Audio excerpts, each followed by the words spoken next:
Dr. Mike can't get you strong, and neither can any bodybuilding coach, and I'm here to tell you why. Now, this is essentially a size versus strength conversation, and I'm going to explain why size doesn't always correlate to strength. Now, it does in a way. We learn in textbooks in university that the cross-sectional area of muscle is one of the primary determinants of how much weight that muscle can move, and this is true. We have actin and myosin filaments. These interact with each other. As the muscle contracts, it's like bringing your fingers closer together. That's why at resting length, muscles are strongest, because that's where we have the most crossover of actin and myosin. As the actin and myosin interact with each other, the sarcomere gets shorter, the muscle gets shorter, and that leads to contraction. Great. Intuitively, we would say the more actin and myosin layers we have, the more weight we can move. That's true. Kind of. If we were to take a muscle out of the body and we were to put a force transducer on either end, we certainly would see that the larger the muscle, the better off that muscle is going to be moved. But we are seeing a shift in the strength world. We've seen Colton Engelbrecht break the all-time powerlifting world record at a body weight under 250 pounds, getting outweighed by over 100 pounds. I have won the last 7 major strongman shows and have the highest winning percentage of anyone that's not Mariusz Pudzianowski in strongman. Both of us outweighed by our competitors by a substantial margin. And so whilst, yes, you need muscle to move weight, it's starting to get challenged in practice. Is that true? And is it true to the degree that it's a strong positive correlation? Amongst untrained people, I would certainly agree. The more muscle a random person has, if you put them into any strength test, the better lifting they're going to be able to do. But ultimately, they're going to pale in comparison to anyone who's practiced any movement over a period of time. And this gets to my main point. Size is a muscular quality. Strength is a skill. Listening to every iconic bodybuilding video we've seen where people are moving huge weight. We can think about Ronnie Coleman's 800-pound squat or 800-pound deadlift. We can think of his 500-plus pound bench press. We can have numerous bodybuilders incline bench pressing 500 pounds. But in my opinion, they're not that strong. Now, I can't incline bench press 500 pounds, so who am I to say? Well, to me, strength has to be exhibited over a range of movements. You can't just do one movement well and say that I am very strong, limited to one movement. In order to get good at a variety of movements, you need to create a huge amount of physiological characteristics. We need to think about power, about strength, about proprioception, or your awareness of where your body is, and about neuromuscular control. Now, neuromuscular control is going to be the most important because this is the way your brain talks to your body. I've said this many times before, but if you haven't heard it yet, your brain has to create motor units, which are groups of muscle fibers, in order to perform a lift. Those groups of muscle fibers continue to get refined over time. We also shift our muscle fiber type from slowest twitch to the fastest of the slow twitch. You cannot shift muscle fibers from slow twitch to fast twitch or fast twitch to slow twitch, but we can shift the range in which our type 2 fibers operate from type 2A, which is the slowest twitch, all the way through to type 2X, which is the most powerful. And this is why in bodybuilding, you can have a workout that is very low load, very high volume, and still get a great muscular adaptation without really getting all that strong for your size, which is where most bodybuilders lie. If you have this muscle that we're taking through a very high volume at very low loads, we shift muscle fibers to slower twitch, 2A, and those 2A fibers are going to be stimulated by this higher volume, higher rep range work. This is, of course, not what gets you strong. This is the reason why you see many bodybuilders go from that style of training.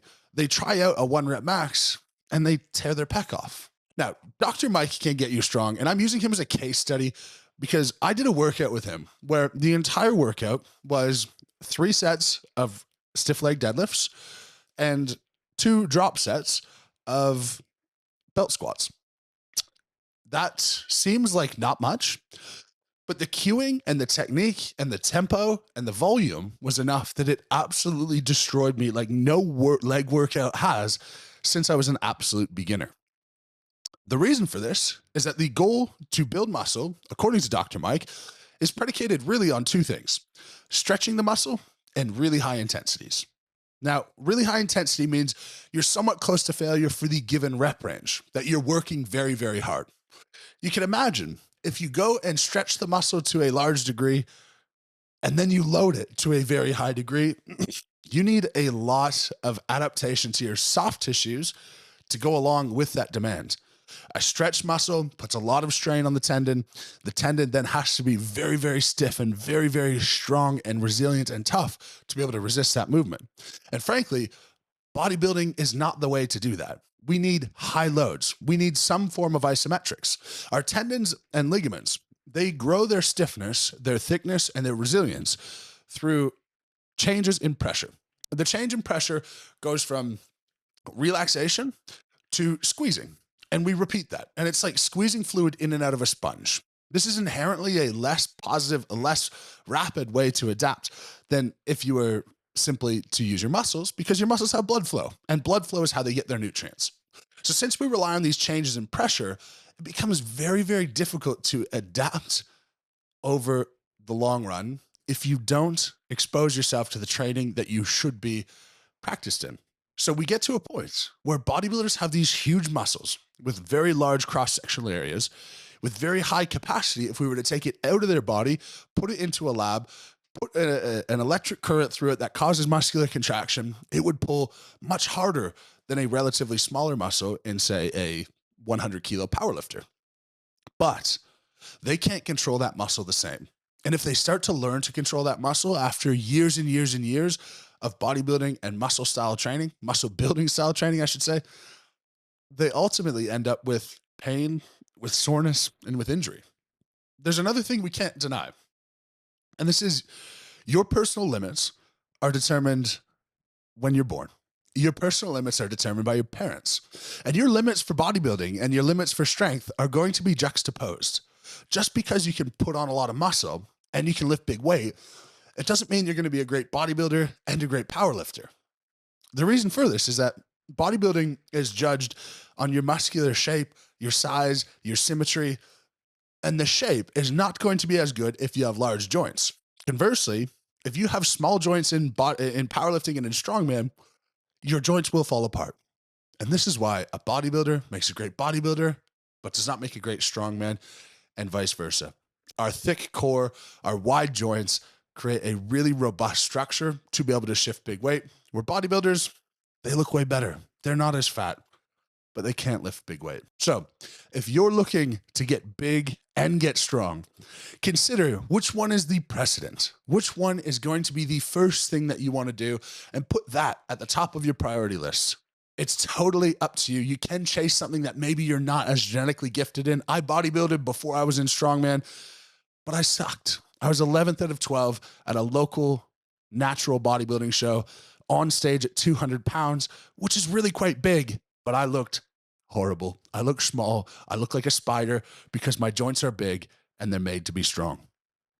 Now, if you want to try to toe this line, you can for a very long time, but you're going to get to a point with your genetic potential.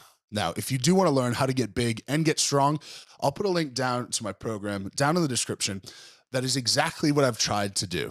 There's education and there's a 12-week program to go along. So you're going to be smarter forever, and you're going to learn the principles between getting big and getting strong so you can make the best of both worlds over the long run. Ultimately, in the gym, if you're out there working hard, intensity is high, and you're not skipping any gym days, you're going to make great results. And ultimately, you don't really even have to decide whether you want to get big or get strong.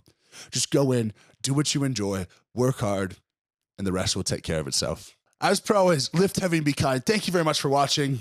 And in conclusion, Dr. Mike will not get you strong.